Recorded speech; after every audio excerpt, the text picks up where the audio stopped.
Majoranca ka vendosur të mos i kalojë në heshtje qëndrimet e presidentit të Republikës në lidhje me punën e shërbimit informativ shtetëror. Vetëm pak ditë pasi kreu i shtetit Bujar Nishani, ndryshe nga qeveria, deklaroi se shërbimet sekrete kanë dhënë informacion të detajuar për situatën e rendit për fshije dhe shpërtimet me tritol, ministri i Brendshëm Sajmir Tahiri ka shkuar në selinë e presidencës për të sqaruar situatën me shish. Tahiri ka dorëzuar kreut të shtetit Nishani dhe një dosje për t'i provuar se shërbimet sekrete nuk kanë dhënë asnjë informacion për shpërtimet me tritol. Presidenti i Republikës do e shohë që e vërteta shkresore e komunikimit institucional është larg nga deklaratat që presidenti ka bërë. Ministri Tahiri nuk i ka fshehur as rezervat për rolin e Bujar Nishanit si presidenti i Republikës.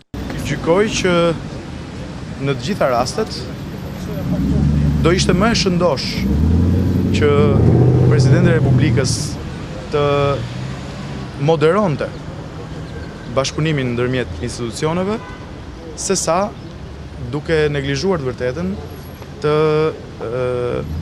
mbante një palë cilën do qoftë. Në 6 muajt e qeverisë Rama, çështja e shish nuk është përplasja e parë mes majorancës dhe presidentit. Kreu i shtetit doli kundër aktit normativ për nëpunësin civil duke refuzuar të dekretojë atë. Ka deklaruar se nuk do të dekretojë 2 ambasador. Nuk ka dekretuar ende planin e përhapjes së forcave të armatosura. Ka paditur në gjykatë kushtetuese vendimin e parlamentit të 20 shkurtit për Zana Xhukën, ndërkohë që shumica nga ana e saj i ka rrëzuar kreut të shtetit dekretet për anëtarët e gjykatës së lartë.